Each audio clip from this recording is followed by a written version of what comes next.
H-Town, what's up? You know what time it is. It's time for the best 120 minutes of your day.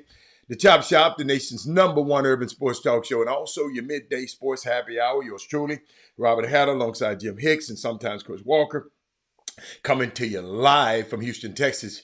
But we're broadcasting all over the world via Facebook Live and YouTube Live. And today is Thursday, Baby Friday. Yes, Baby Friday. It happened so fast because we didn't air on Monday, and there's a lot of things I didn't get to, but I'm gonna try to get to everything that I wanted to get through. But I got a little heavy heart this morning. Heavy heart this morning. Friend of mine, I got word right 11 o'clock that they are ancestor now. They're no longer with us. Young, beautiful, vibrant, brilliant, smart lady. Who's been on this show. She have events and doing things for young women all over the country, and she passed away, y'all. And it's just I'm gonna tell you, I'm a little, even trying to start this show, I was a little disoriented. I'm gonna come back because I got to be a professional. I'm gonna come back to I'm gonna come back, but I shout out to her. I don't want to even call her name out right now. I just can't. And I just found out the news at 11 o'clock. But what's so key about it, and I want you to check on your people. What's so unique about it? I see you out there. I'm going to shout out to everybody. She had a post one day. I haven't Pettit. Hey, Jack. My sister's in the building. This young lady had a post. A post that I have never seen her. I'm gonna try to go back and get it so I can go, but I didn't. My spirit didn't sit well with the post she made, and this was months ago. So I called a mutual friend of ours and said, "Man, is she all right?" Then I called her. I never got to her. I never got back with her, y'all, because we don't call each other every day. But you know I'm saddened right now because I should have. Instead of letting him tell me how she was, I should have. Because he said, "Oh, she's fine, she's fine." But some about that post, y'all, was just heavy on my mind and heavy on my spirit. You follow me? I'm serious. I just knew that, let's say if Sonya Billingsley give me all of these posts, I've been watching her posts, and then she posts something that was strange. It got me. What's up, Greg Morris? It kind of got to me, and I'm telling y'all, it's 12 o'clock. I got hit with this 11. So if I'm a little off today, charge it to my heart, my head, not my heart. Okay, but it was unique, man. A woman that's been on this show, and y'all, I'll tell you a little bit later. but it's fresh to me. And I got to get all the details. I got to get everything before I get to talk about it. But I'm just letting you know, y'all, you know, I need you. It's a little different for your guy today. You know, I know I'm always, you know, I'm always I'm upbeat. I'm gonna try to be upbeat. But that got to me. She's younger than me. You feel me? Beautiful, vibrant, brilliant, unbelievable. But I knew something was wrong. I don't know what happened, but I knew something was wrong. You know what I'm saying? So when you check on your people and you get that feeling, check on them. Check on them. Take it from Robert how to check on them. So that's all. That's all that's it. I ain't finna go there. I ain't finna go there all day. You know what? Let me shout out to my Start Vibe. In the YouTube, we got Ivan Pettit. We got Jeremy Davis. We got Brad Kimball. We got D. Holcomb. We got my sister. She in the other one. Hold up. I'll put her in the other one. She in the other one. My sister on the Start Vibe. Hold up. Yeah, that's on the YouTube. But on Facebook, we got That Is Moody. Chris Charles quit trying to sneak in twice. Who else we got? Sonia Billingsley, Kevin Allen, Jackie Ballard. That's my sister in the building. But shout out to all of y'all. But share the show right now. Because this going to be... Y'all in for a show today. Because y'all got to understand. I be minding my own business, right? I don't bother nobody. I know y'all think I bother people, but I don't bother nobody. Yeah, the Cowboys can't think. Dude, listen to me. Unlike, let me help y'all. Let me help y'all. Let me help. Oh, somebody just sent me a picture of me and her. I don't want to see that picture. I'm not going to open it up. I'm not going to open it up. They sent me a picture of me and the young lady. No, we can't do it. Listen to this. Ivan Pettit. Unlike, I'm going to put this up, Ivan Pettit Jr., unlike the mainstream sports shows who make a living off the Cowboys, I don't have to talk about the Cowboys. Y'all notice I rarely talk about them. This one show that rarely talk about them. You follow me? Have y'all noticed the trend? Y'all got to realize my daughter and my sister right there. You see it? That's her right there. I ain't finna talk about them guys, man. I got my folks love them people. They crazy like y'all. Crazy Cowboy fans. Oh, she loves them. She got the Cowboy, the blanket, and oh yeah. My brother had the golf bag and everything. Y'all have to understand, I grew up as a Cowboy fan. My room was Cowboy everything. But when I was a child, I spoke as a child. I walked as a child. But when I became a man, I gave away and put away those childish things. See, and I'm going to say this one more time. You Cowboy fans, y'all seem to have a very, very unhealthy relationship with losers. Y'all just love them. Y'all just love them. But we don't have to talk about it. We don't want to talk about it. I promise you, I got something else to talk about. I got something. So let me go. I don't know what. Y'all, I got it spread out. And some things, because I be getting texts from my friend. I get a text from my friend this morning. Get a text. First of all, last night. Let me talk about last night. Then I tell you, don't remind me to tell you about the text. Everybody want to text me and talk to me this morning. I went Big 12 basketball. Big 12 basketball is unbelievable. Ladies and gentlemen, U of H played against Texas Tech last night. Can I be frank with y'all? Because I thought I could play. But let me tell you something. I'm going to tell y'all too. I don't remember the guys that I played against being this big, this fast, and this strong. I don't remember. At Fundy, I hadn't played against Akeem. I hadn't played against Michael Young, Clyde, and all of them. They weren't like these kids.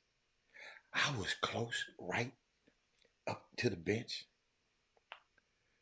Right there, right behind the player. Y'all, it's a different monster. Seeing those bodies collide. Every pick and roll, every block out, listen to me. Mamas and daddies, if your little old bitty ass little dude, little old like mine, didn't want to lift no weights, let me tell you something. He ain't got to lift weights to get strong. He got to lift weights for survival. Because you running into one of them big dudes that done set a pick, you a point guard trying to go around and that big guy hedge out on you. Brandon Johnson, Donzel, you hedge out on you. God. Big 12, U of H, shout out to U of H. Let me get I didn't even have the, let me get their, what's that, the Big 12? I didn't get the score because I always leave. I don't like to be in traffic. I'm always going to leave early. Robert Haddon, I don't like traffic. Let me find something for y'all. Hold up, Big 12. Tell you about U of H last night. All y'all thinking y'all can play for U of H? And I ain't saying you can't. But Texas Tech was the 25th ranked team in the country. U of H was 5th. Undefeated Texas Tech in the Big 12. U of H was 1 and 2 because he lost 2 in a row. I think Iowa State beat them and TCU beat them. They come in, could lost 3 in a row. U of H put their hands on Texas Tech. All you Red Raiders out there. And somebody please call Alfio to the front of the room. When Alfio get in here, y'all call me. Y'all tell me immediately when he get in there. But U of H whooped them like they stole some from Macy's. Or Walmart. They'll catch you in Walmart. U of H 77 or 54, and it wasn't that close. Let me tell y'all something. This dude, Jamal Shead, I don't care what nobody say. If I had an NBA team, he'll be on it. I ain't saying he's going to be on star. I ain't saying he's going to be starting. I ain't saying nothing. But if I owned the NBA team, he would be on it at some capacity. And I don't say that much. Y'all know I don't say that much about no player. Sitting there in that environment, and Texas Tech, hey, y'all, we got to start letting these old Texas Tech ass fans buy all our tickets up, selling our tickets. We got to cut that out, man. It was the Texas Tech fan was in that joint, and they had red and white on too. It was one sitting right in front of me. And listen. I had 2 tickets to the game, right? So I ain't gonna lie. Sometimes if I don't come by myself, I don't like nobody sitting next to me. I want to put my coat right there. But when I got there, somebody was in my seat. So I did like the other folks do. I said, player, where my seats at? I knew where they were. But I let him do his job. I wasn't finna come down there and tell him to get out my seat. I started to do what said in the text. I wish somebody would be in my seat. I wish I would be in my seat. But I'm trying to do better, y'all. So I let him handle it. He went down there, told them, hey, see what happened? I just gave him 1 ticket. I ain't give him my other ticket. So when I got down there, the dude left. The woman was still sitting there. He left the woman. I started to put her ass up too. I ain't gonna lie. I started to, but I just let her sit there. But, because I said, look here now. That's my seat too. Let's get this shit, I'm sorry. Let's get this stuff straight right now. Y'all, hey y'all, I've been doing this so long, man. I'm trying to turn the wheel backwards. I'm getting better. My sister know it. She on the screen.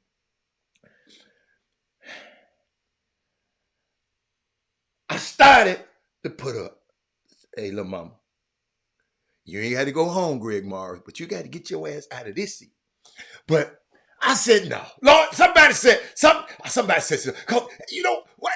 You know, I don't like nobody sitting next to me. So I let her sit there. She looked good.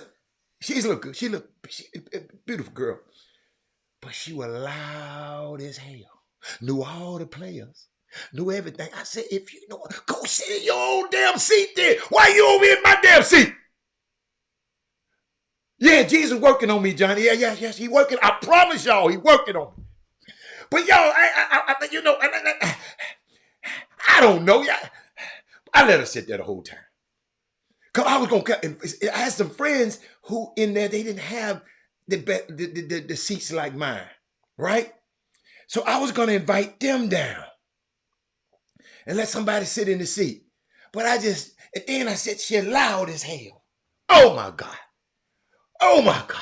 Then some clown in front, two rows in front of me. He threw his popcorn up like he jumped up in his popcorn, came right back there on us. This why I don't like to go to live events. Y'all keep talking about, Robert, why don't you? This why I don't like to go to live events. These drunk ass people act a fool. Because I'm serious. That man threw that popcorn on me. Lord, it took everything from me to not go and set player. Set your wild ass down somewhere. And had a whole thing of popcorn, just jumped up like this and threw it all back there. Most of it hit me.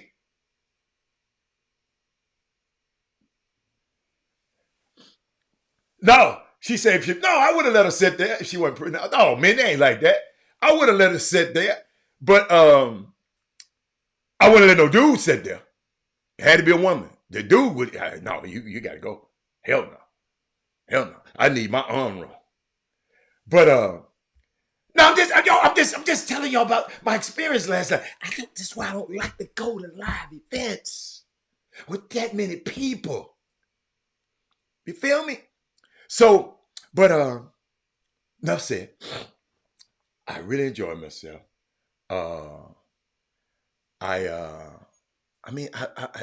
Jamal Shed, man. I got to talk about him again. Jamal Shed came to U of H unheralded. People talking about where he gonna play. And he just worked. Dennis has beef spilled on him too. I'm telling you. I told y'all, I'm not, listen, I love people, but I don't love to be around y'all when y'all drunk. You follow me? Because I don't get drunk. I'm going to sit there, I'm going to clap, I'm going to be, certain things I'm trying to get back home safely. But some of y'all just go out there. So I don't like to go. But, where's that? It's Big 12 basketball. I got that out the way. I just had to tell y'all. Let me tell y'all something. And I got something. My high school basketball players, my college basketball players, I got something for all y'all today. I got something for everybody today. I need y'all to share this show right now. I got something for everybody. Oh, Alfio is in the building. He said the second day of recruiting, Legacy School of Sports and Science, a lot of football coach. Yeah, okay. You can.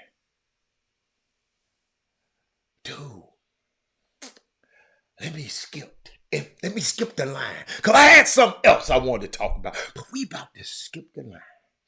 Alfio. All you Longhorn fans, come to the front of the room. Y'all got to explain to Robert Hatter What the hell is going on with y'all? Is it entitlement? What the hell?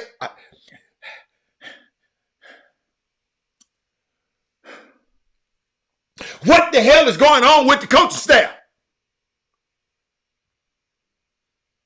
What the hell going on? You don't have to tell me Jamal shared stats. You can put him up there. I just told you. If I had an NBA team, Jamal Shed would be on it. Kevin Freighton.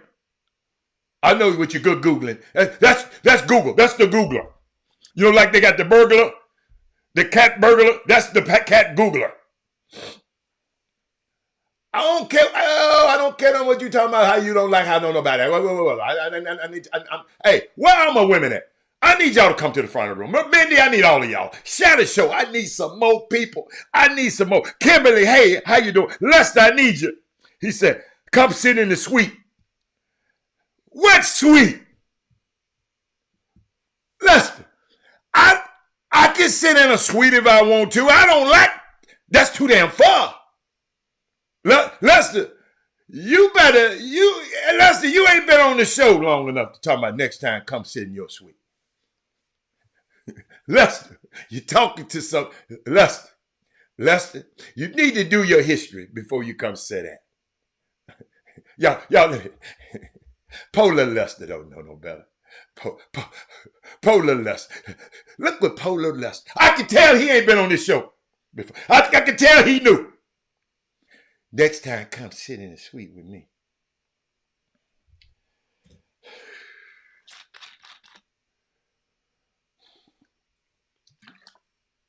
I'm going to let y'all have Lester.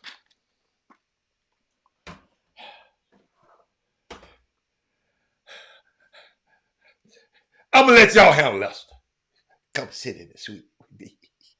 With some more people I don't know. Some rabbit-ass fans that I don't know. You think I'm coming to sit with you, Lester? I don't know. Lester. You know what, y'all? I should have let it go. But y'all got to understand, y'all. I'm from Memphis, Tennessee. Y'all. Lester, it's all right. No. Lester just didn't know. Y'all leave Lester alone. Lester just didn't know. But let me keep going.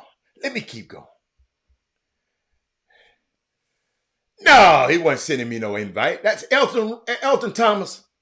You gonna keep coming, and you gotta understand, I'm watching every one of your comments. Just let you know, they're watching you. Because you got something slick to say every time. I don't even know why you come on the show. You just like to come over here and say something slick. But they watching you. Just letting you know. But let me keep going. Let me tell you, where was I at? Let me hear. Oh, where was I at, y'all? Where was I at? Yes, sir. They talk. Yeah. Yeah. Keep on. Where was that? Man, see, I let these people, they come in. That man said, the sweet part. But we was talking about Rodney Terry. And I love Rodney Terry. I feel his energy. But he took it a step too far in that moment. His post-game press conference was on point. Should have saved the message for then. Or visit the coach. And could he visit their locker room afterwards? And I credit University of Central Florida players for not reacting in anger, because it could have been an ugly scene. Because, we got people in this world that think it's okay for a white coach to put his hand on a black player and push him back. I mean, he didn't push him that hard. We got people in this world that think like that. It was just, I would have did it too if I was a coach. We got them kind of people in this world, right? So the young men whooped Texas ass on their home floor from University of Central Florida. Oh, excuse me. when Central Florida, who came from the AAC, the American Conference, where Memphis is in, they said that conference too big for y'all to come play in. Y'all ain't good. Y'all finna come with the big boys. Y'all told U of A, y'all finna come with the big boys to the Big 12. University of Central Florida, with Johnny Dawkins as the coach. Let me tell y'all something. Let me see.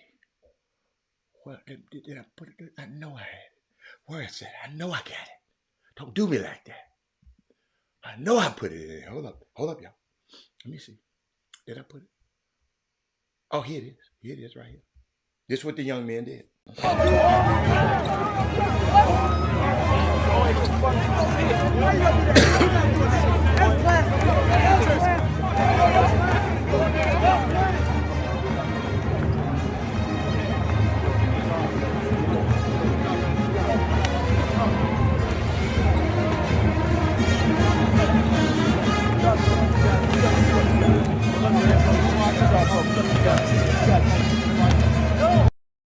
See, this is why I'm going to play it again, but this is why I don't like the handshake line.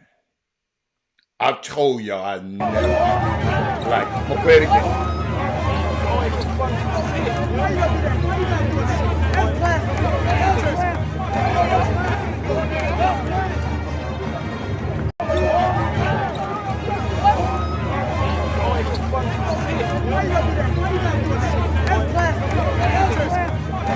So, Rodney Terry cussing them the boys out. But I guess it's all right to cuss the boys out. Did y'all hear him? Cussing them kids out. What's one of them kids had slapped his ass? See, if you win, it's all right for you to horns up. But if I beat you, I can't horns down. Somebody explain that to me. Somebody, please help me. And ladies and gentlemen, in case you don't know what I'm talking about, hold on. Let me go. Let me give you a commentary on it, because I wrote some on it. Let's see. I wrote some on it. See, while much of the drama surrounding the horns down movement has been reserved for the football field up until this point, an upset win inside Moody Center on Wednesday night escalated, right? I'm going to put it to you. Escalated in the realm of men's basketball now as well, and got Texas head coach Rodney Terry was in a tizzy. UCF 11-5, 2-2, went to Austin and took down the Longhorns 12-5, 1-3 after erasing a 15-point deficit and a 77-71 win. While the game itself had plenty of impact in the Big 12 race, what happened after the final seconds ticked off the scoreboard is that it was has taken college football world by storm. People have been talking to me all over. In the handshake line, I told y'all a long time ago, I don't like the handshake line.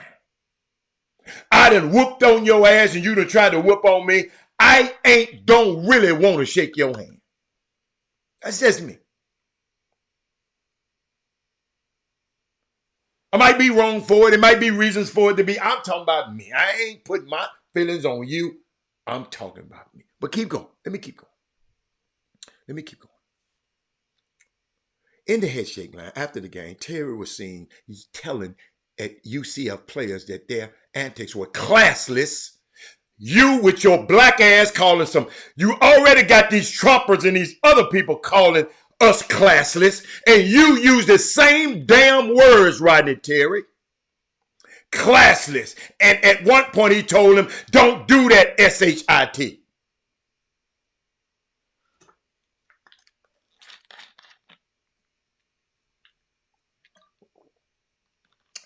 Terry rant wasn't done. He addressed the issue once he came into the meeting. I'm going to show it to you. I'm going to show it to you.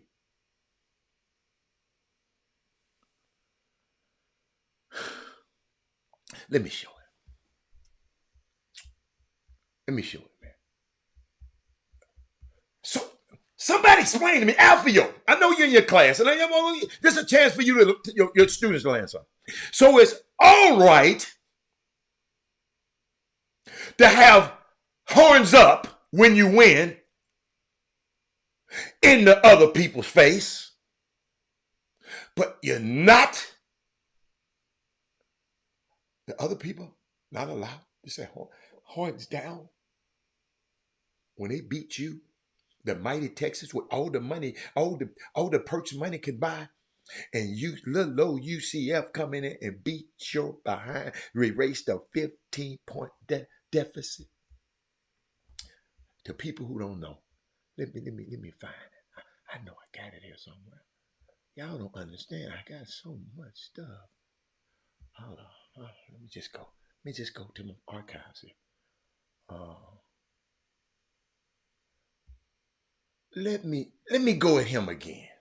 Let me show it.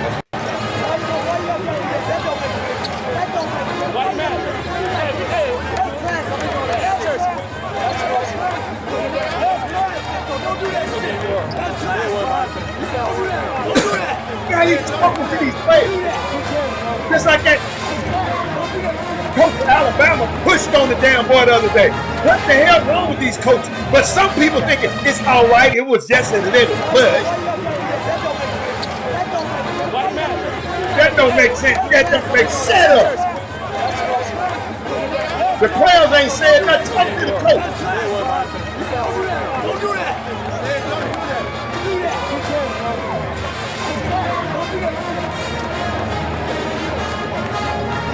So I ain't finna take up for these folks.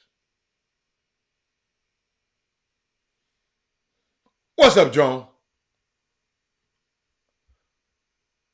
You hollering at my players? And look at Johnny Dawkins. Watch him. No. And then he tried to explain it, Mindy, in the presser.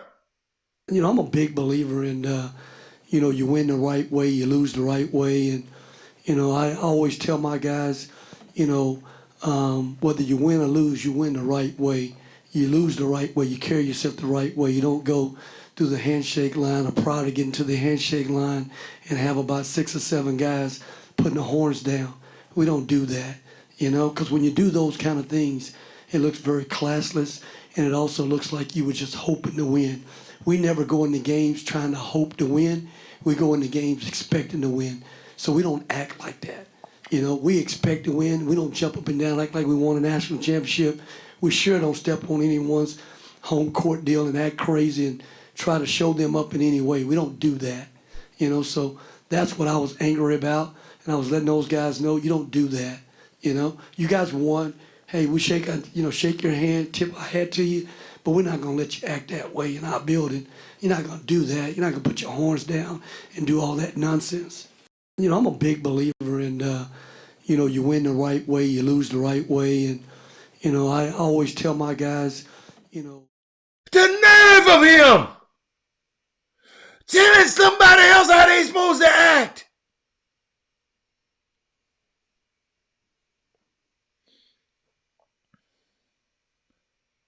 The nerve of him! How you stop that? Win the game!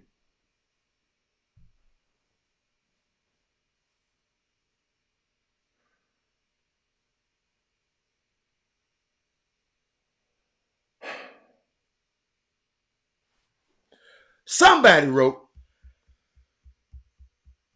I'm glad y'all listening to it. Somebody said, what did he say? This the lamest thing you ever heard. If you're a Texas fan, you got to be deeply embarrassed this morning.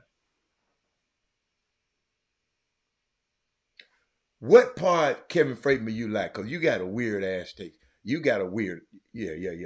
You probably did like something crazy. Just hoping. We just hoping to win.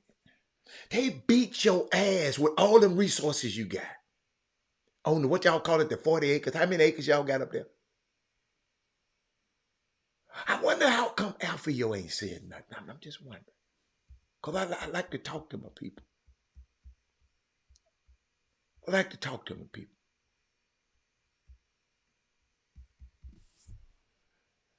But watch the coach from the other team of the players, the classless, quote unquote, players. Watch that coach. Tell me, where's my man at? Watch this presser. Well, that's not the type of program we run. So if I see that, I will be addressing that personally from my standpoint. I know Coach Terry, he's a great man. I have a lot of respect for his program. Coach Heath, he and I go way back. Well, that's not the type of program we run. So if I see that, I will be addressing that personally from my standpoint. I know Coach Terry, he's a great man. I have a lot of respect for his program. Coach Heath, he and I go way back. Coaching against each other in the American. So. We're all about having class as a program, so I'll go back and review what happened, and if there's any action that needs to be taken on my end, from our staff, I will do that.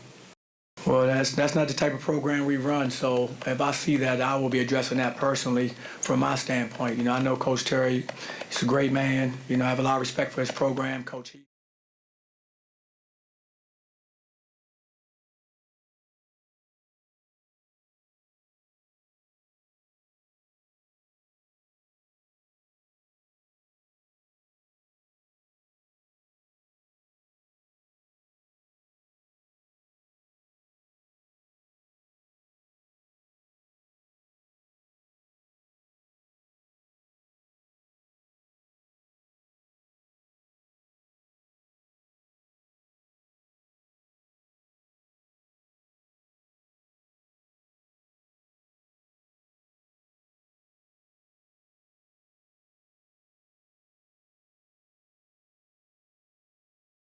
Thank you, man. I didn't know I was muted. Thank you. I didn't know I was muted. Let me go back. Thank you, man. But that man right there, Johnny Dawkins, is the reason that I even thought about allowing Stanford to recruit my son. Because I couldn't dare have my son.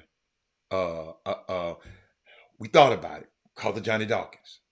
Because I wanted him to go. I wanted my son to go to the Ivy League. But with Johnny Dawkins said, he's going to recruit him. But then we had a great conversation. He told me his plans for him. And Robert didn't like the plans. But Johnny Dawkins, the man, I would have loved, but he got fired within my son's 4 years. They fired him. He went to UCF.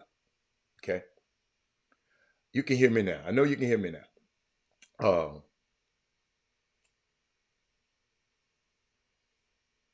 Johnny Dawkins is probably one of the only Duke players that I've ever really liked. I don't like nothing about Duke. Even Grant Hill, I love him. I like him. I like what he stands for, but he went to Duke. Johnny Dawkins, the one, ladies and gentlemen, just in case you don't know, he the one who built Duke. If Mike Krzyzewski, he put, listen to me, ladies and gentlemen, he put Mike Krzyzewski on the map. Mike Krzyzewski was a loser until Johnny Dawkins got on that campus. Y'all hear me? I know some of y'all don't know this. This program wouldn't have been nothing if it weren't for Johnny Dawkins. Tommy Amaker came later. Both of them from the DMV area. Came later and built the program. Patrick Punch. But when it's time for him to have a successor, Coach K to take over for him at that same university that Johnny and Tommy built, you take it and give it to John Shire. Nothing against John Shire. But the people that built the program have to go coach at UCF, Stanford, and Harvard. The person that benefited from these guys' work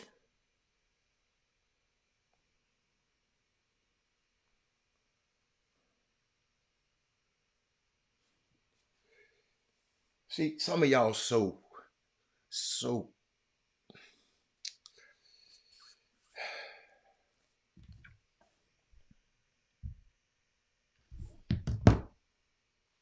do y'all understand what I just said? Y'all want to be busy to tell me about it ain't the same. It ain't the same push. It's, the people that built this program. Rafer Austin ain't coming at 1. Man, quit running saying something you don't know what you're talking about. Rafer Austin ain't called me, so don't. Stop. Slow down. Rafer Austin ain't called and said he was gonna do it. That's why I tell you, that's why I don't never like to announce somebody coming on the show, ever. Cause if they don't show up, I don't like that. So I didn't say, he said he wanted to come on the show. And I told him Thursday, but he hadn't called me. So you shouldn't announce that, Ivan Petty. It's not confirmed. Talking about Jeff Capel. Jeff Capel didn't build the damn program. Kevin Lewis. Kevin Lewis, did you hear what I just said? Did you hear what I just said? You talking about Jeff Capel helped a lot with the recruiting. It wouldn't have been no program for Jeff Capel to be there. Kevin Lewis. Y'all, let me show y'all what I'm talking about. This man talking about Jeff Capel and recruiting.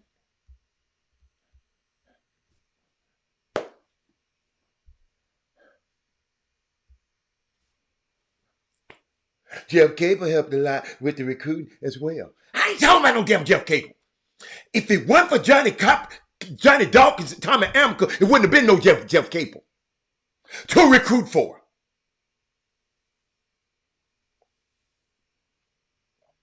Y'all, I'm trying to show y'all a parallel how we build up stuff.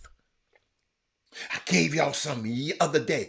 We built up Fox with our Living Color, The Rock, South Central. We built up the Fox so Fox can later on buy the NFL, buy the rights to the NFL, sell all the other stuff, but keep Fox News. And Fox News is the news that talks negative about your black ass every single day I turn it on. We building up stuff for them. Bob Myers, Leon Rose, these guys that represented black athletes and using them black athletes' bodies to build their cachet. So now they were running two of the biggest franchise, Rob Pelinka. They running some of the biggest sports franchises in the world.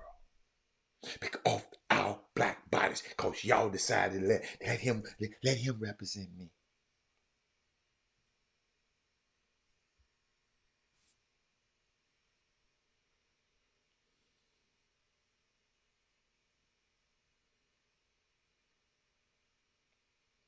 Our power.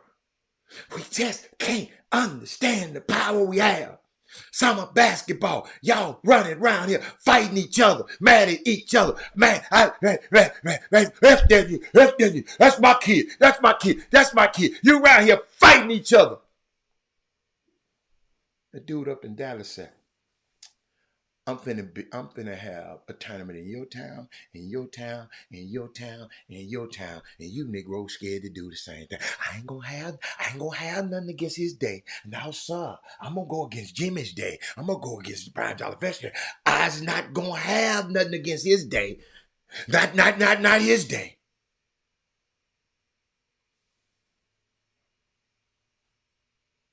How does that free you? Y'all supposed to be running this basketball community. Y'all sitting here in the gyms all day long, working these guys out, but other people are benefiting.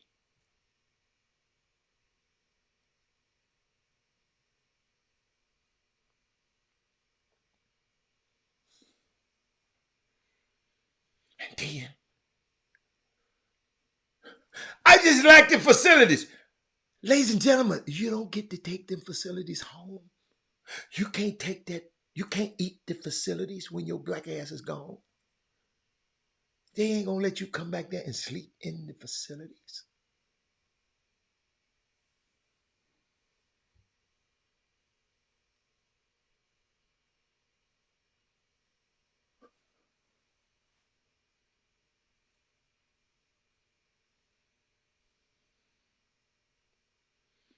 See, the facilities are so nice. They so nice. They do everything for us. Texas A&M, your campus is beautiful.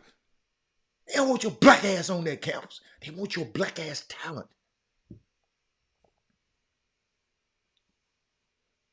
If they could do this without you, you wouldn't be there like they used to be. But USC, when it got them dudes, them black boys was coming back here and whooped on Texas ass. It changed the whole way. Texas, I got to get me some of them ninjas, them naysayers. I didn't even mean to talk about this. But it made me think when I looked at Johnny, how classful he was. He came on and said, my guys ain't doing that. Dude, ain't nothing wrong with nobody doing a horn down. You should have addressed that with your coach. Coach Rodney Terry, Nate Oates, your sorry ass, and I'll say it again, you should have addressed that with their coaches. Put your hand on a damn black kid.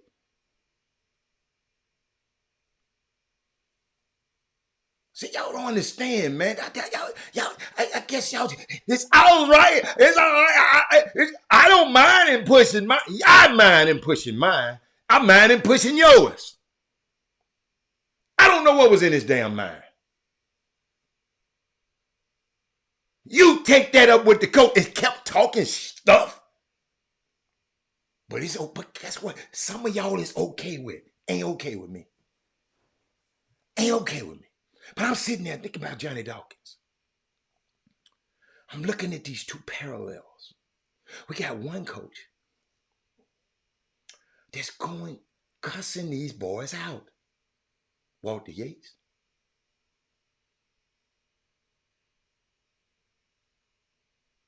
That's a friend of mine. Was at the game, U of H game last night. She likes sports, but she don't, women. Let me see. I'm gonna show you. She texted me last night. Let me see. She texted me right in the middle of the game. Thank you for everybody who told me I'm on mute. Thank y'all. I must hit the button by mistake. I'm trying to see what she texted me. Because I like to give y'all stuff. I don't like to pay. Well, she texted me last night, right? Yeah. She said, first of all, I didn't realize Texas was the first conference game. No wonder all these fans here. Then she said, everybody playing is black.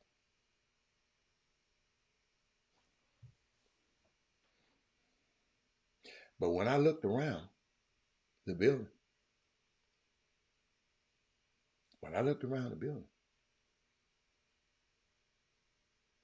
Most people in the stands were white.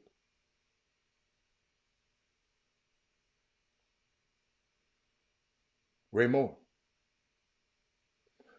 friend of mine, just in the game, casual. She went to U of H.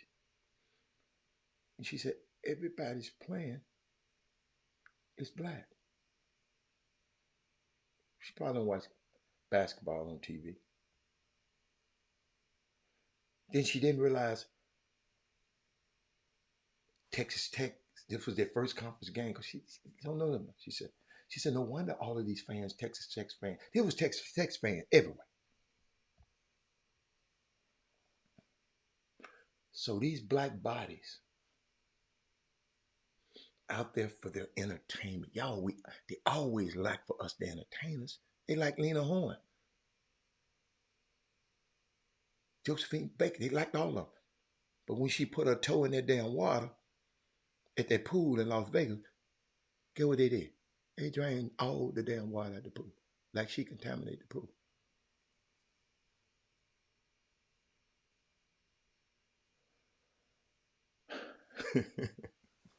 He want me to put it in context. Martin Luther King, my favorite saying quote of his is the two most dangerous things in the world is sincere ignorance and conscientious stupidity. Look at the words. Just look at the words. Ain't nobody calling you ignorant. Ain't nobody calling you. He said the two. This Martin Luther King said this, not Robert Allen. The two most dangerous things in the world is sincere ignorance and conscientious stupidity. Sincere ignorance. That means you just sincerely, you don't know no better. But it's some things that you don't know can get all of us killed.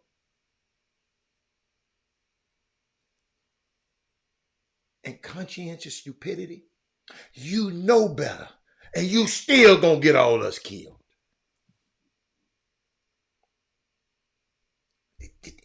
Johnny, you got it?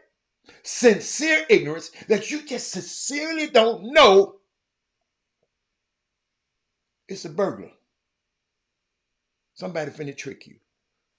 Don't go to that 3-card Molly and stuff, because you're going to lose. Sincere ignorance. You just don't know, and you're going to lose. Conscientious stupidity. You know you're going to lose, and you still going to do it. The dangerous things in the world. But I look at the Rodney Terry situation, Texas. A shame for letting these people beat them. Like I said, Johnny Dawkins. Great job by him and his kids for dealing with that mess. Because them boys didn't curse him back.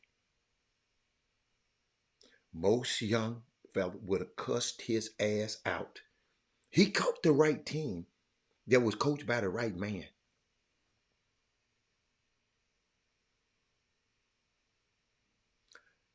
Terry curses in college kids' faces. And Johnny Dawkins respectfully and collected as always. Don't lose if you don't have, you want to worry about it.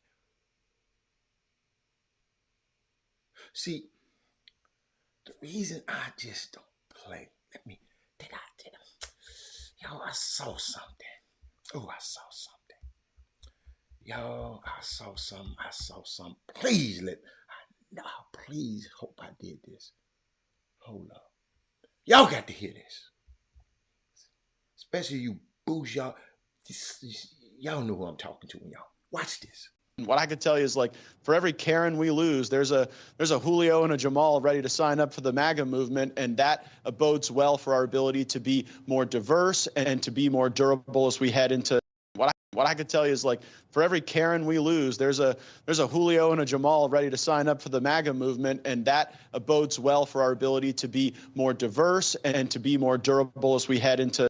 What I could tell you is, like, for every Karen we lose, there's a Julio and a Jamal ready to sign up for the MAGA. Did y'all hear what this Matt Gaetz, the little pedophile Matt Gaetz, who they ain't put in jail yet? And somebody voted his clown ass into Congress. These the people that y'all got up there telling this why the George Floyd bill can't be passed. This why the John Lewis bill can't be. These kind of clowns right here that said to your face, I don't care about you Karens mad about us because of the reproductive rights. Because the women maybe the Karens, but them Karens, y'all can't depend on them because they will say they're going to vote with y'all and then they'll get in that thing. And I got to vote. I got to vote with my husband. Listen to me. This black men and Latino men, they over here saying y'all some suckers. I'm not sure that you heard that. Black men, see, that's the first, I got a question. Is that the first time y'all done heard that? Thank God Robert had it. I'm glad I put it on there. Because we don't know. We just, I like Chuck. He talk shit like me. You try to do what he do, your black ass gonna be in jail. Representative that said that.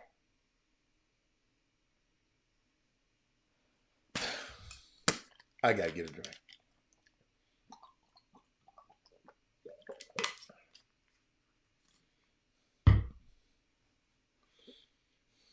Project 2025. Some people never heard of it until I gave it to them the other day.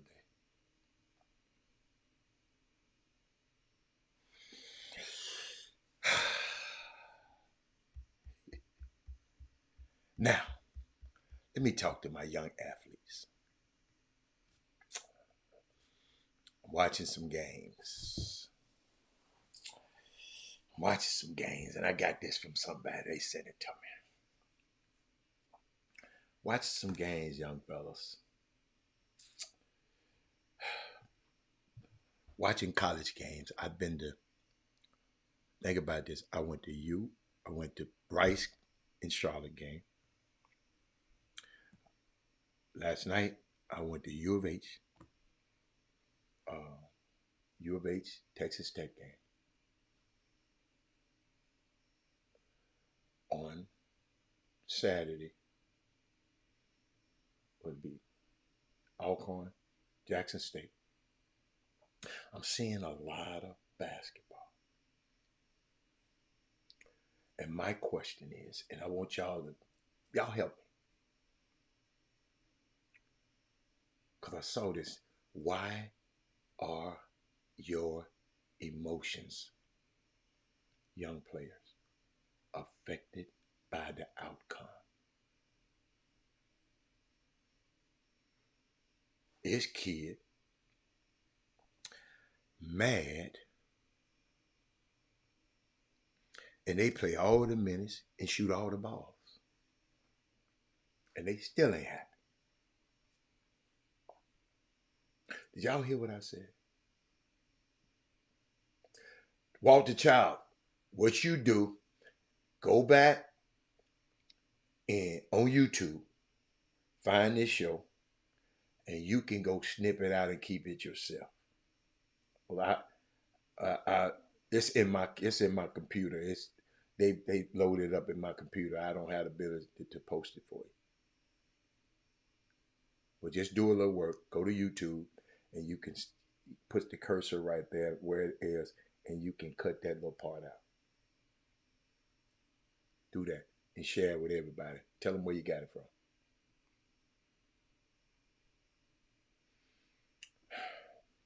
But let me get back to this. Why are your emotions affected by the outcome? How many games have you played? And this is a question he was asked. He said, how many games have you went perfect on? How many games have you played perfect? And the kid said, none. How many games have you missed all of your shots? And the kid said, none. Exactly. Those are rare things. If you take 20 shots in a game, making all of them is rare. Making all 20 of them is rare. Missing all 20 of them is rare too. 7 of 10, 10 of 10, 10 of 20, 15 of 20, 3 for 20. That's going to happen. So if you already know it's going to happen, why are you being affected by the outcome? You know your ass ain't finna make every shot. Stephon Curry don't make every shot. He's the best shooter in the world.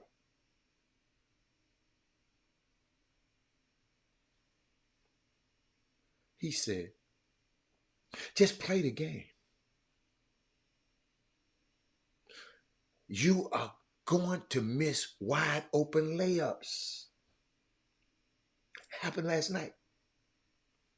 You are going to make difficult layups that you didn't supposed to make, young man.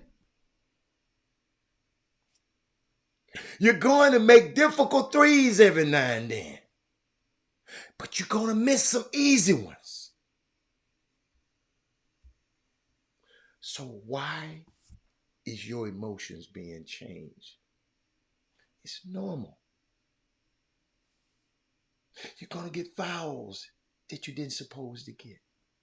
You're going to give you fouls that you weren't supposed to have. The young man said, it's the game. It's the game. It's the game. And I'm seeing kids, they don't get it.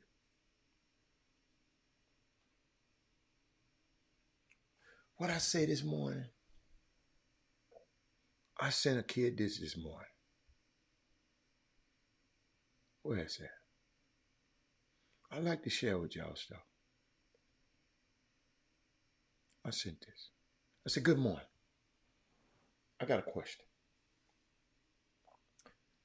When did personal success become greater than team success?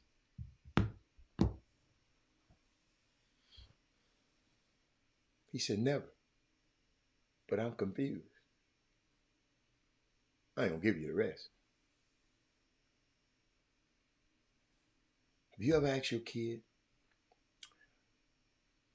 Well, I know some of y'all didn't. But have you ever asked your kids, when did your personal? See, when they get to talking about me, my pack, he didn't let me run my package. Man, he coach ain't my everything about my. You winning the game, and you're still talking about my.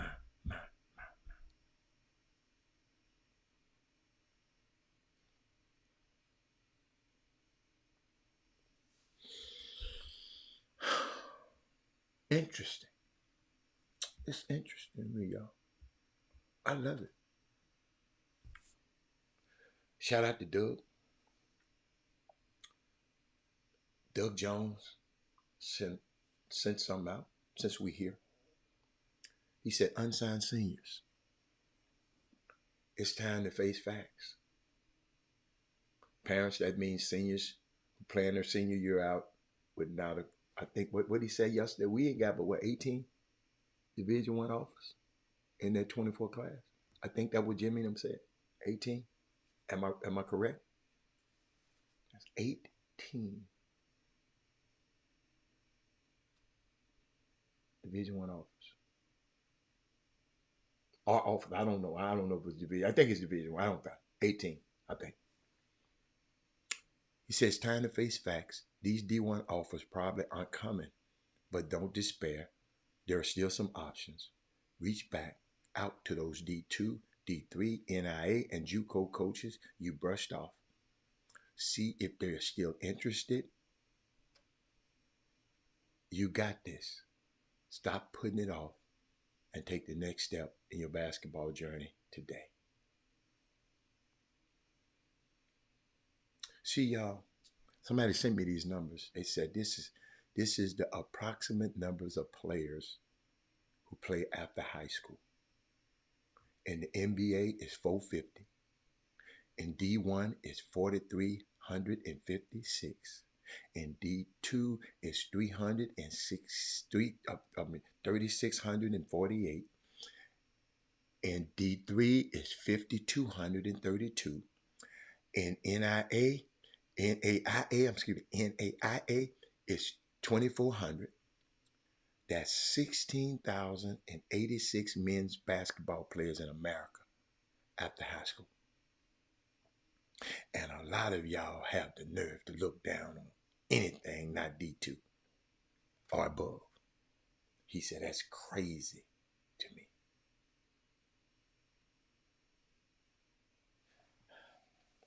Got a phone call this morning. I want to make y'all laugh. I mean, a text. I'm going to tell you who it came from. Y'all tell me who y'all can guess who it came from. I ain't talked to him. I ain't said nothing to him. He ain't called me since Dallas got that head whoop. He ain't called me. But he said, what did he say? Hold on. Listen, I ain't talked to this man. I ain't texted this man. Oh, since I told him he had an unnatural allegiance to losers last Sunday after they lost, right? So this morning, today at 8:49 in the morning, he said, man, Keyshawn argues like you. That's a compliment. This dude on TV, this is a Hall of Famer, and he said he argued like me. Yo, I said, but I am glad you said he argued like me and me not like him. Man, I mean, I'm sitting there just laughing. Why this man, out of all the people he could have talked to this morning, he on CBS television. The only thing he can think of, because he know I don't watch them shows in the morning, to text me and just said, he messed Keyshawn's name up the first time. I'm telling y'all on his, he messed it, but he came back and typoed it. He said, Keyshawn argues like you. Okay. Well, he has all his damn facts. I can't wait to go see what Keyshawn was saying today. Because evidently, he was doing something. He said he argues like me. People around here give you compliments and don't even, somebody on TV, somebody, a Hall of Famer, he's saying they argue like me. I had to give y'all that this morning. Y'all got to understand, I've been getting a lot of, so I got another text this morning. See, my folks be looking out for me. And he said, you got to mention on the show today the $100 million contribution to Spelman College.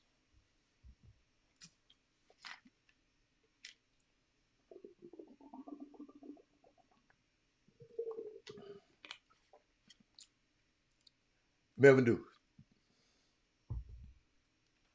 You know what I did. Somebody asked me what the first thing I said. Well, if anybody tell me what I said. We don't need you to tell us when Jimmy coming on, Herb. Thank you, but we don't. We come on. Call him every day and then let us know if you're just gonna do it one day. Call us every day so we can know. But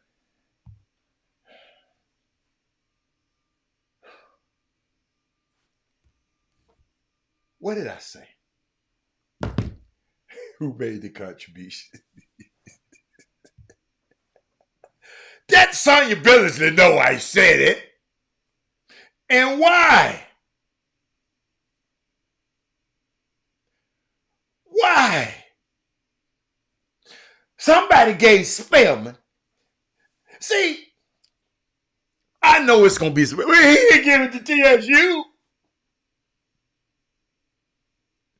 He didn't give it to. But I haven't did everything that I wanted to do. But I'm gonna give y'all some information. Come, it's HBCU. It's HBCU. Spelman College received the biggest single donation, $100 million gift. The $100 million gift to Spelman College is the largest donation to the private allowance school and also holds the record for any historical black college or university. We got to get our weight up, y'all. We got to get our weight up. Because we let somebody, in case you wonder, let me help you out now. I'm going to let you know who did it. Where they at?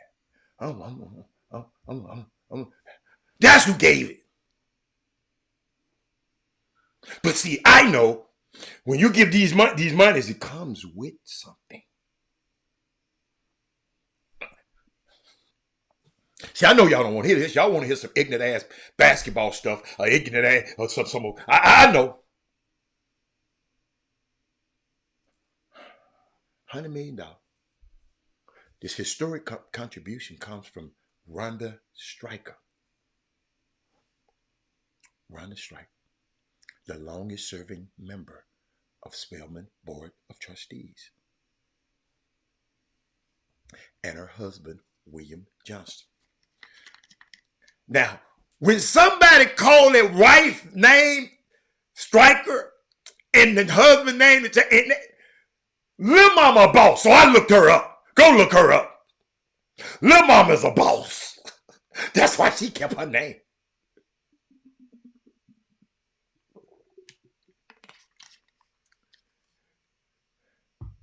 Stryker sits on the board of directors of the Stryker Corp, a Michigan-based medical technology firm founded by her grandfather. Johnson, though, is a bad dude too. Now, Johnson ain't. He is the chairman of Greenleaf Trust, an investment banking firm that handles Stryker's money. I bet that's how they met. Oh, Johnson said, "Look, Mama got all that money. Come here, girl." What y'all said? Hey, big head. Now that's the hey, big head right there. So the college will use Brandon. Who is that? And why would they? Well, she been on the board for years. I'm just trying to say, why she gave it now? Why she give it now? Listen, thank you for the gift, Miss Stryker. But you've been a billionaire for a long time. Your daddy died a long time ago. Daddy died driving his ass. Daddy and her stepmama was on a plane. In his plane, he driving the plane and it crashed in Wyoming. So she and her siblings, right? But she was the one, right? She went to college. The college will use $75 million to fund endowment scholarship for future students at Spelman. The remaining dollars will go to renovate dormitories, to develop an academic focus on democracy and public policy, and to provide flexible funding to support other needs.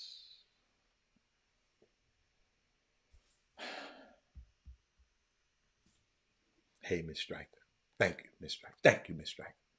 Miss Stryker. Don't forget about TSU. Miss Stryker, in case somebody sending it to you. But let's keep going.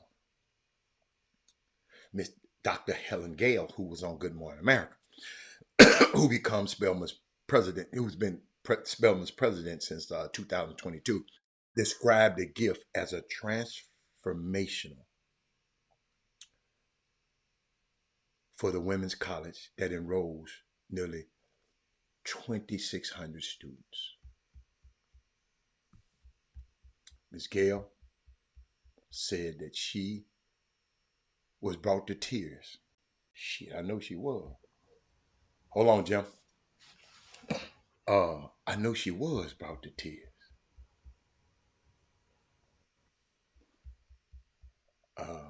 I know she was. The ability to secure the future for these kinds of young women that I see every day on my campus was just awe-inspiring and incredible, deeply emotional and deeply moving, Gail said in a phone interview with the Atlanta Journal-Constitution. She said it also heralds a significant moment for the nation's HBCUs, which have long received for less philanthropic support. People don't give than their non-HBCU counterparts. She said, I hope this message that says HBCUs that already punch well above their weight are worth investing in. We know that there's a huge return in investment. See, last week that I was going to announce, because these weeks, the days were shortened, the United Negro College Fund announced during their event in Atlanta, it received $100 million unrestricted grant from the Lilly Endowment, Inc. The UNCF plans to use that money to create and pool endowment funds to be shared by about 3 dozen HBCUs nationwide, including Spelman. I hope TSU is on it because I've been trying to find a report. But thank you, Miss Stryker, Miss Johnson, and Mr. Johnson, for this gift, and just hope, we in positions to support our own, instead of other people and depending on other people to support. Because I know these monies come attached. Because I never forget when Robert F. Smith earmarked that 50 or 60 million to Cornell. He said in strict orders, this endowment is for black students. He didn't say minority. He didn't say nothing. He said for black students who are interested in science, technology, engineering, and math. This goes to them.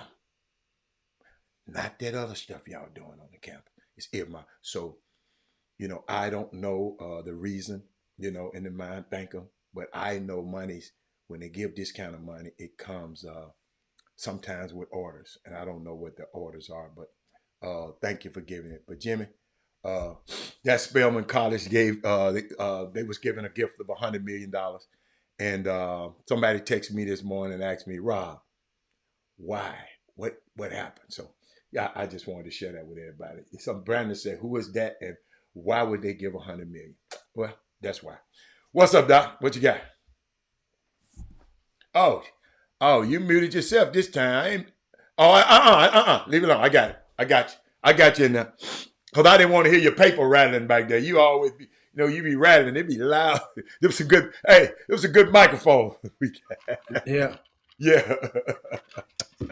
Well, all right. What we got? We got anything in the mailbag? Keep this thing rocking. No, man, I got, I was just talking about a minute ago, grassroots basketball, about the unsigned. Doug gave a nice little thing on Twitter about unsigned seniors. It's time for you to face true facts. That these D1 offers probably aren't coming, but don't despair, he said. There are still options. I like that. Doug said, reach back out to those D2, D3, AIA, and JUCO coaches that you brushed off. See if they're still interested. You got this. You got this. Stop putting it off and take the next step in your basketball journey today. That's all. That's all. That's all. Well, I guess Doug a little better than me because he told him they're probably not coming. Yeah, man. But see, that's why I like Doug. Doug. I told him to ask, it's not coming. So you tell him the truth, all the truth. It He ain't said coming they today. probably aren't It coming. probably aren't leaving them hope that it is. It ain't coming today. To hell with that. They can handle that. That's how they like you. Listen, Anna, it's some kids I learned that, from teachers. And I used to ask all the time, why y'all be talking to them crazy, them kids like that? Because that's the only language they understand. Some of these kids, you got to cuss them out. You got to talk funky to them. And that's how some teachers Everybody, everybody don't need to be told. D'Amico Ryan said, you cuss my players out, you're gone, coach. And they in the playoffs. So, Jimmy, it don't work for everybody. Some people don't like to be cussed out. Yeah, you're right. At certain schools, that don't work in River Oaks Elementary School. Okay. But it might work at Casimir Gardens Elementary School. It might work. Or Ernest McGowan Elementary School. Some kids, that's the language. No, Jimmy, it probably won't work. No. I was using Doug's word. And that's the whole thing. See, because what happened is when you leave them that, then they think, okay, they ain't talking to me. It's probably gonna come. No, Negro, you ain't Division I right now. Period. So let's move on. I've dealt with people. A lot of people, I guess they haven't been warned. And I got one email that I haven't responded. I don't know who the person is, and I will get and respond your email. I was traveling over the weekend. I saw it. Because it was like an email that to me is redundant, but to that person, it's their first time reaching out. And a parent asking me exactly how does this rankings comprise because his son didn't make the list. I can't wait to respond to you. I will. If you haven't, trust me, because I respond to every single email or DM of such. I absolutely do. I'm one of them guys. Now be warned, my response is going to shoot straight from the hip. It's not going to, I don't have time to play coochie coo and sugarcoat stuff with you people any longer. And I didn't subscribe to that theory in the first place. But that's the thing. So many people, you have to realize, you basically are out there paying people to lie to you. You're basically out there paying mirror, mirror on the wall to tell you who the greatest of them all. That's what you're basically doing, a lot of parents out there. So you're going to ask mirror, mirror on the wall the question. Of course, you paying mirror, mirror on the wall to give you the answer that you want or that you so desire. And so then that mirror, mirror on the wall going to tell you, don't you dare ask Jim Hicks. You don't want to know what he's going to say. He doesn't really like your kid in the first place. See how this... Ain't nobody saying that stuff no more. Ooh, do they? Yeah. Yeah, they do. Especially after a kid been slighted. You have to justify... you understand something? That's right. I talked to Daddy. He was mad at all y'all. And that's good. So who's going to be mad at in the future? See, that's the good thing about it. So let's make sure you get that disclaimer. Who you going to be mad at this day for? Because ain't no more rankings coming from me. So who you going to be mad at now? I'm going to be the one reminding your ass every step, every turn. You spent this money. Don't you be mad at nobody else but the person that made you believe that you were getting a steak. You were getting a tomahawk. Jimmy, Jimmy, the kid had potential and it just didn't rise. The kid was on a trajectory. Jimmy, this basketball stuff, y'all, it's an art. It's not it's abstract sometimes. Sometimes you on a trajectory and you go, but then sometimes you hit a plateau and you go down. Because if you ain't getting better, you're getting worse. And that's what people don't understand. This kid, this is what killed me. He was cold in 8th grade. He was cold in junior high. You ought to see that team they was on, that 13 and under team. Man, all of these goals gonna come up together. Listen to me. That stuff, Jimmy, I get what you tell me, Jimmy. If you can get 1 year out of these ungrateful Negroes, you doing great. They ain't finna start from 12-year-old and go all the way up. Watch and go all the way up playing on the same team.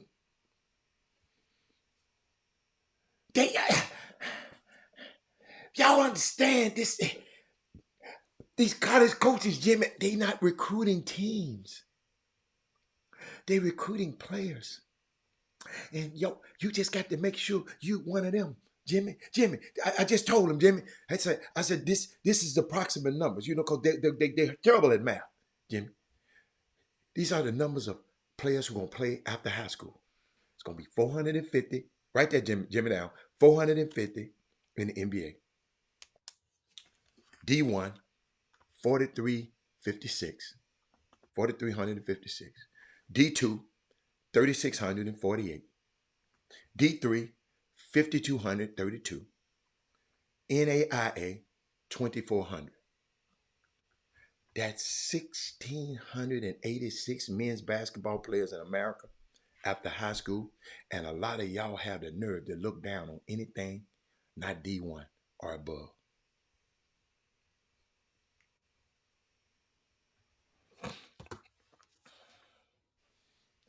You got the flow. That's from the entire. That's from a pool of the entire world. No, America. I know. I'm saying. And players from there you go. Players coming from all over the. I got you. You want to add that? Okay, I like that. I like that. Pool of everybody in the world that they're scouring. And as the NBA grows, you see the Olympics is in Paris later on this year. They're making a move into France because France is the new cash cow. Africa, Jim. Africa. Well, I'm talking about, I say the new one. But Africa, remember, they already been started 10 years ago. They made the move with Mutombo, went into the basketball. But the Gasol brothers and Tony Parker and them from a long time ago. That's big. I know, but the new money is betting on Wemby. Wemby being from France. Yes. And that's what I'm saying. The new money, the young money. Okay. Is coming in. Oh, they got another Frenchman. This Cole. He gonna be the number 1 pick next year. So they have a game already over there, and Adam Silver is hinting that they may have a couple of more games in France next year. Yeah.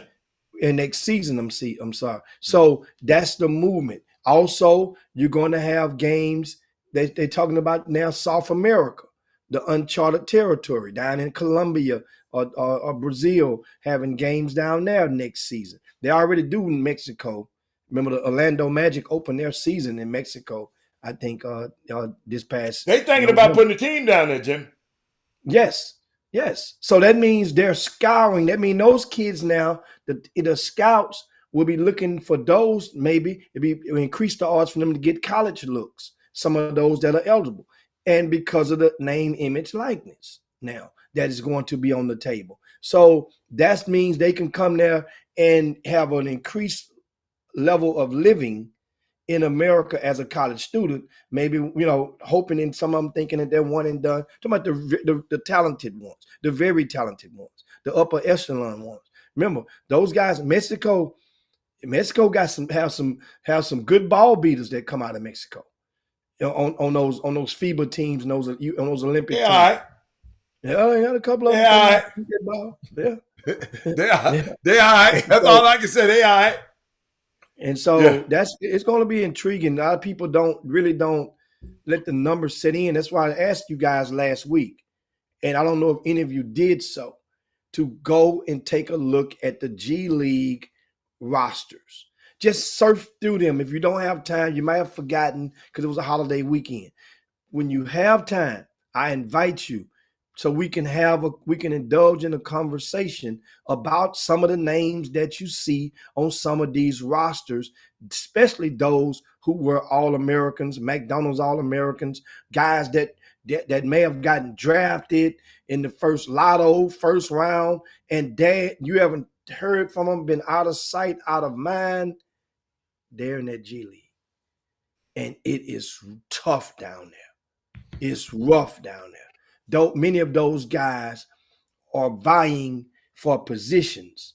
So everybody that goes into the pre-draft camp this summer in Chicago or the Portsmouth combine, they're vying for the same jobs that these G League guys are playing for. It's the same. It's almost like a transfer portal. It looks good you're there. You're beating those guys, but you don't realize if you're a guard, you're going up against. You're vying for a job that Kendrick Davis is trying to get. You're vying for a job that Donovan Stretch Williams, who's doing very well this season. He may make the All-Star game this year. And you're vying for a job that he's going to get. If you're a big guy, you're vying for a job that Kenneth Lofton Jr., who scored 40-something points last season in Memphis in an NBA game, that he's trying to get. You think for a minute that you have a white young man that just won the slam dunk contest a year ago that's going to be an all-star and going to be back in the slam dunk contest again this year, you don't think that certain markets could use him if he was good enough on one of these rosters in the NBA to He just ain't good enough. That's why I say if he was good enough, you're vying for the same job as he is. Think about that. Is there a limit on how many 2 ways that a person can get? On a team? I know the team is limited to 2, yeah. But individual. It's 3 now, though. It's 3 now. Oh, so it's 3 now. Yeah. But I'm saying is the individual. How many they can get? Yeah. It's after years of service. After 4 years, I think it's after 4 years in service. You can't get no old ass dude, no.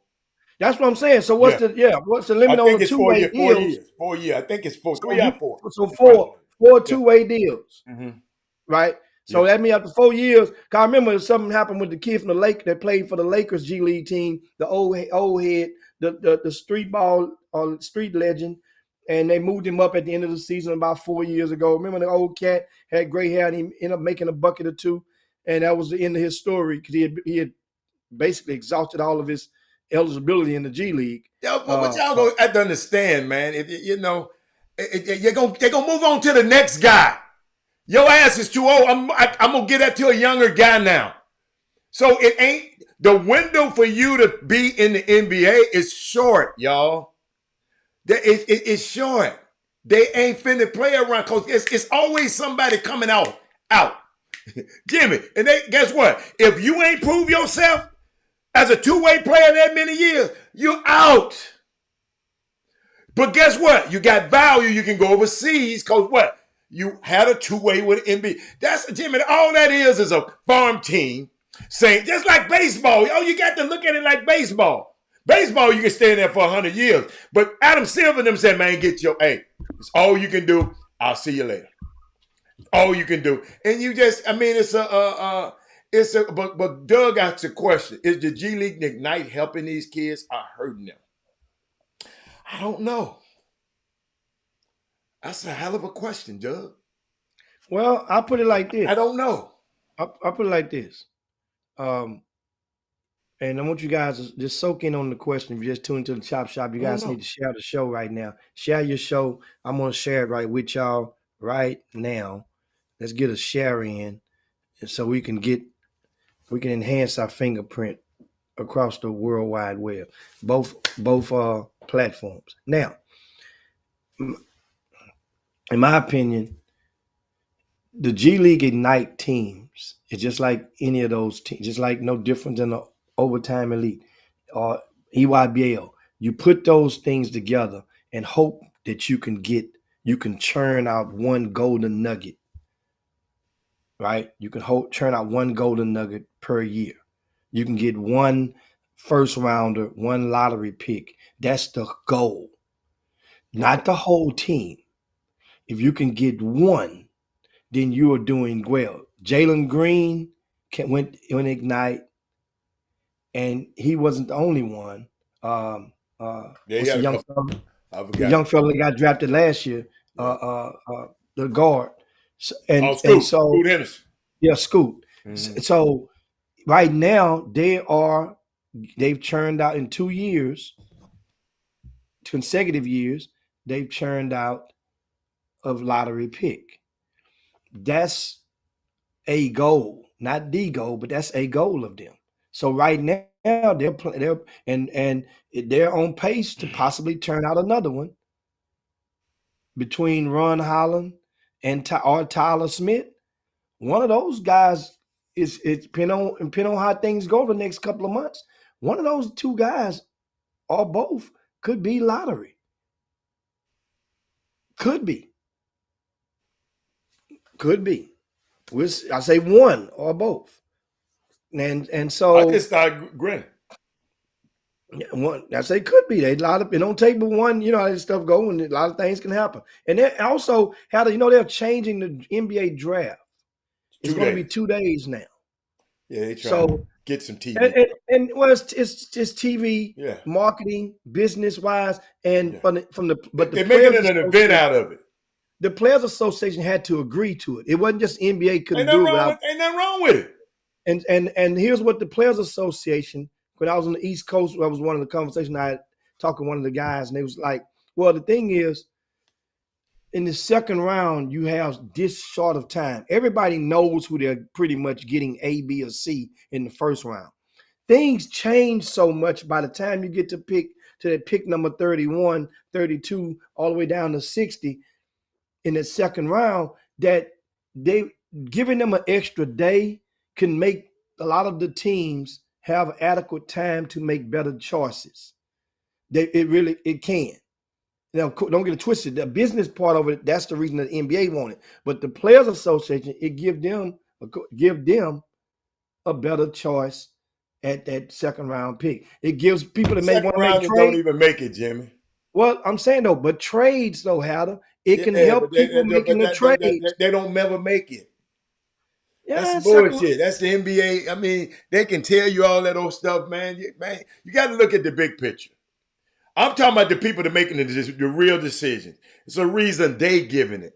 All that old Players Association talking about Players Association. What's their biggest reason? So he can give them a chance to study who they gonna draft in the second round, that who's not gonna make the team. No. It was a combination of things, and one of the things about when they're saying that making those trades, a lot of trades still happen then, and it helps them to be able to put stuff together without having a crunching into a 3-minute window. They got overnight, and that could help, and that really it can't hurt at all. So I get that. It definitely can't hurt at all. And then also understand, there are some people now, by it being 2 days, hell, they don't even need to be there on day one, Hal. They don't even need to be there on day one. They can save time. Some people that want to go sit up there, sit on the side, and they invite the lotto guy. The second round people don't come anyway. Some of them at the bottom. Remember now, last year it was one or two guys. They shouldn't come. I'm telling you, they shouldn't come. It's stupid as hell. It's stupid as hell to come. The guy, I don't remember who it was. One of the guys, they slipped clean into the second round, and they were sitting there looking crazy and goofy, sitting on the floor. They normally invite the lotto locks.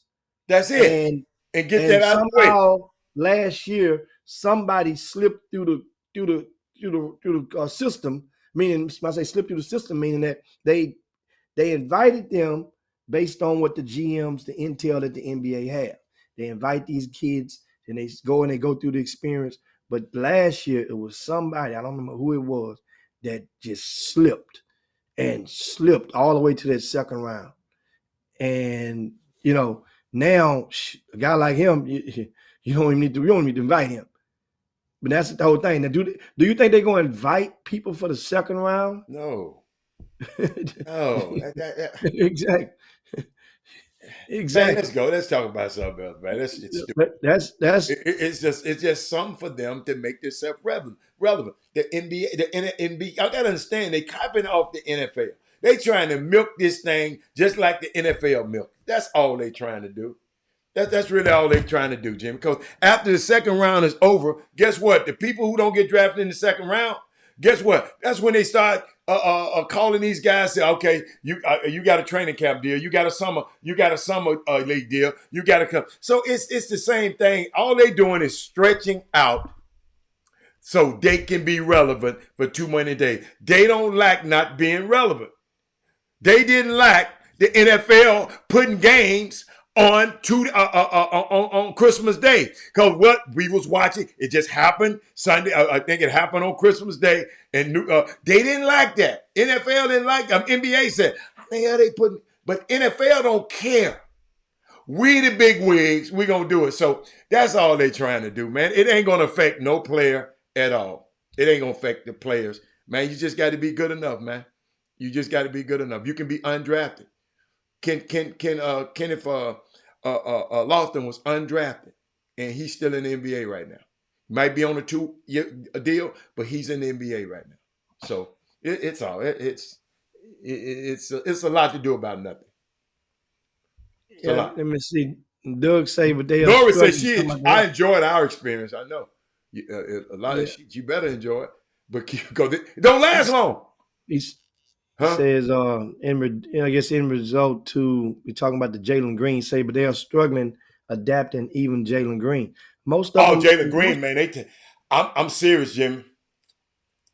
You know, when I said what I said about the Rockets this year, if you go back and remember, it was contingent on Jalen Green being like Jamal Murray and Sengun being like I said Jalen Green and Sengun can be Joker and Jamal Murray. But guess what?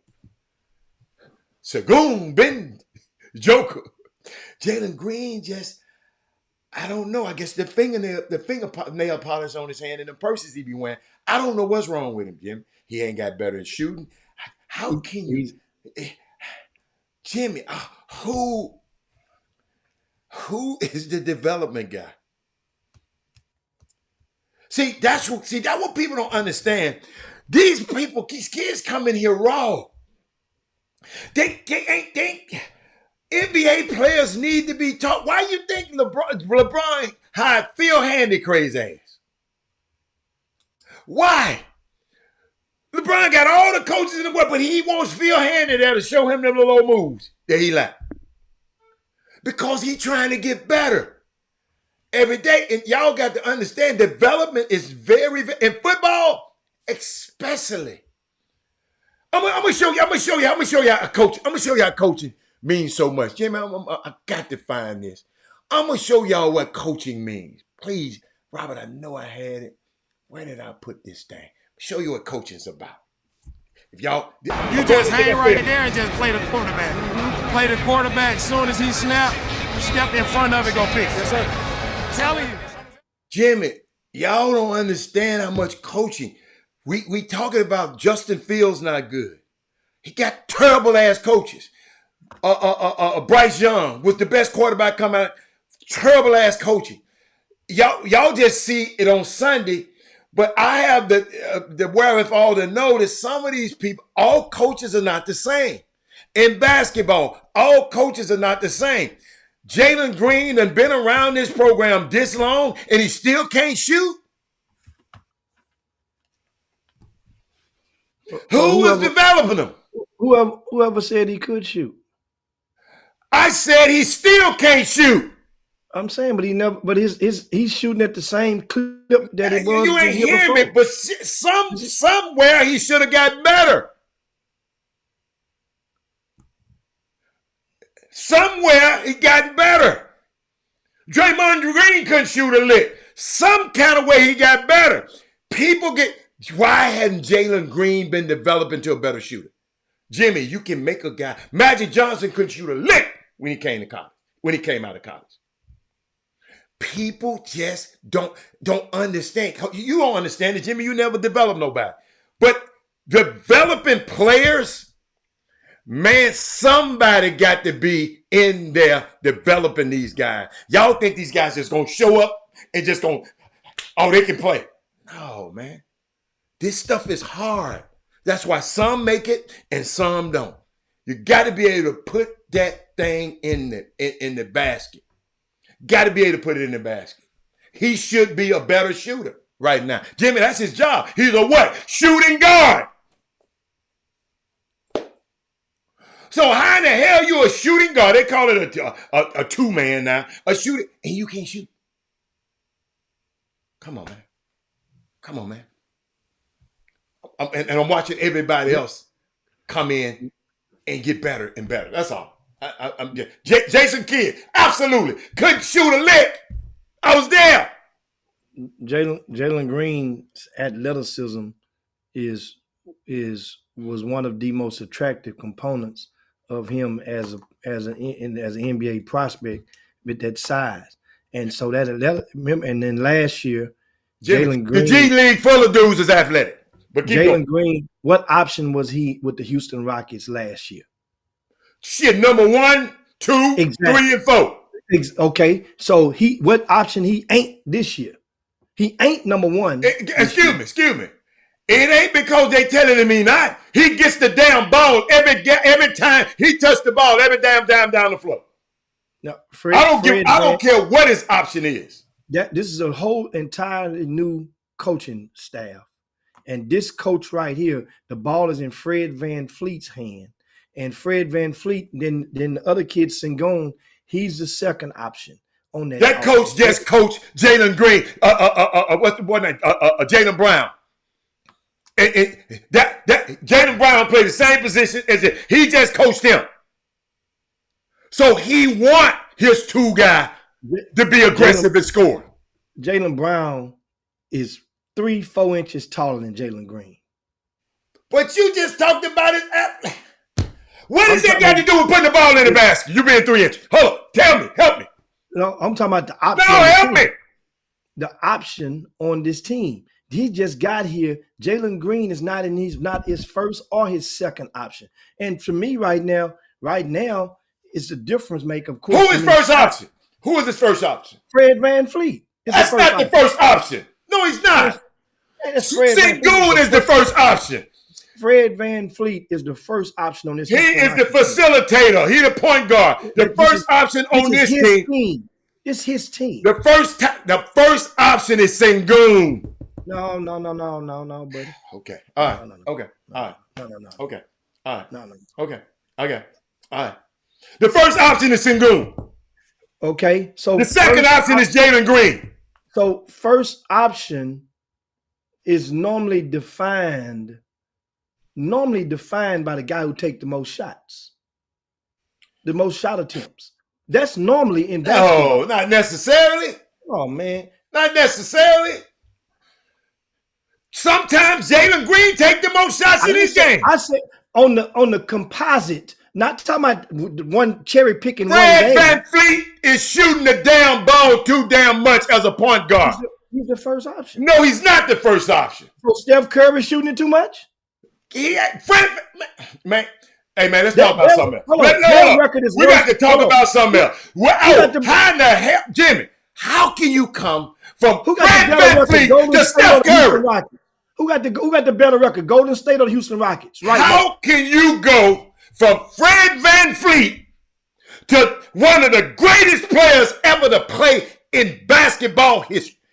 Wow. That's why they told you can't talk basketball here. Hey, I'm not going to talk about it no more. You can still be one of the greatest players. I'm about to mute myself right now. Every great player. I'm about to mute myself right now. I'm not talking to you about this. Is LeBron James the best player in the NBA right now? He's definitely one of the greatest players of all time. That's because you're the greatest of all time. You can be on your downside or on the other side of the hill. LeBron James is the number one option.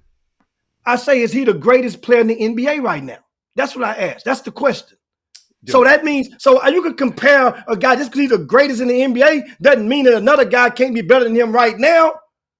Steph Curry. You said, whoa. You said Fred VanVleet is better than Stephen Curry right now? No. Whoa. When did I say that? That's what you wanted me to say. No. I didn't say that. I didn't say that. You just made an analogy. I compared Fred VanVleet as the first option to another guard that's a first option on a team that has a worse record. So my point is, our question Is Steph Curry shooting too much? Because you said that Fred VanVleet shoots too much. And right now, Houston Rockets are in a situation whereas how many people thought the Houston Rockets would be doing this good? I told you they was. So guess what? No, you just pulled back on that just a while ago. Well, man, I had to say that I did not pull back. Oh, whoa. Stop. Jalen Green. I said the reason that I was so, listen to my words now, because you can't hear that good. I said the reason I was so high on the Houston Rockets because Jalen Green and Sengun, I said they was going to mirror what the two guys doing in Denver. That's what I said. But you just said who thought the Rockets was going to be this good. No. And I said I did. Ella, understand when we talking about who thought the Rockets, that was a question in general. That wasn't a question just for in regards to you, because as equal as you thought the Rockets was going to be, I declared that Minnesota Timberwolves would be. Remember that on the same day. On the same day when we had the conversation back in October. I say Minnesota Timberwolves. You say, oh man, Cat is some garbage. Oh, ain't no way. You said Charlotte. You said Charlotte. Timberwolves was my. You said the Charlotte Hornets. Yeah. We picked a team in each division that day. We picked a team in each division. No, we did. That wasn't. No, yes, we did. No. We picked the Eastern Conference team and the Western Conference team. Who did I say was going to come out there? Who did I say? I didn't say the Houston Rockets was going to win everything. I said Minnesota. I said who? I said Minnesota. You said the Houston Rockets. The Houston Rockets. I said the Houston Rockets were going to lead the division. No, you didn't say that. You didn't say lead the division. We were talking about how the conversation at the time was which team is going to be the most surprising to make the biggest jump. That we're going to be the most surprising. That was the conversation. That's how the Houston Rockets got in there. You said they're going to make the playoffs. You say the Rockets going to make the playoffs. That's what the conversation was. I said, well, hell, Minnesota is my pick for home court advantage. And then you was like, Minnesota. No. Now look at Minnesota. Look at Minnesota. And then I went and I said I went deeper after Minnesota. I said the Pelicans. You was like, because you never been a fan of Brandon Ingram. I'm like, Brandon Ingram, I ain't so. He's an all-star, Adam. And they're gonna get a healthy. What did you say about the Charlotte? What did you say about Charlotte? Well, Charlotte was based on the fact that they don't have Ball. Remember, Ball has not been playing. So Ball ain't been playing. What did you say about Charlotte? Dude, Charlotte gonna be. I said Charlotte will make the playoffs. I said hell no. But Ball, dude, you think about it. Hold on. Ball has not been playing a lot for this team this season. He's just coming back recently. So we got a clown on there talking about that's an incomplete. That's an incomplete in regards to Charlotte. That's an injury thing that nobody saw coming. So guess what? That's on that side. But guess what? I get double points for that Minnesota pick. And the reason that I gave it, I was like, man, Gobert gonna jail and Cat. I mentioned Cat, and you was like, Cat some garbage. Cat ain't gonna do nothing. He's still some garbage to me. I don't like him. I agree. It's gonna be hard. Guess what? And you see all these different sound bites, and Anthony Edwards he's the enforcer pretty much on that team. He's on that court, was talking smack to Kawhi the other day. He's getting out there having fun, but it's good stuff. And because he's performing. As long as you're performing, people will tolerate and put up with it. Now, if you ain't performing no more, they're gonna say, man, hush him out. But if it's making you get these W's, keep on going, young fella. And that's the thing. And here we go in regards to that. So that's the Mike Garcia said you picked the Hawks. Mike Garcia is a flat foot. I'm gonna leave him alone. He's the guy when Houston Cougars were getting their head tore off. He ain't come on the show.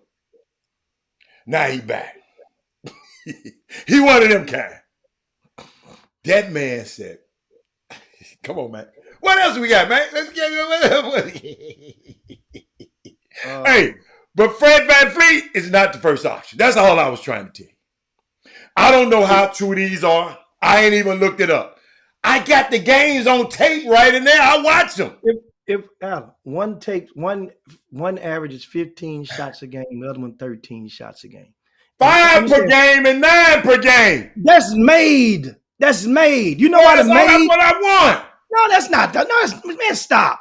That's made. Understand how many He's offensive not rebounds? the first. What first mean? Number one. Hold on. What first mean? What first mean? Tell me what first mean. Field goals. No. Stop. I'm saying, if you shoot 15 times and I shoot 13 times, that's pretty much a push because some of your 15 is going to be putbacks. It's going to be an offensive rebound that you're at the rim and getting. So that's pretty much a push. I can say at the worst case scenario, 1A and 1B for them being both for right now dual option. But Fred VanVleet has the authority and the power to make that team and push that team forward.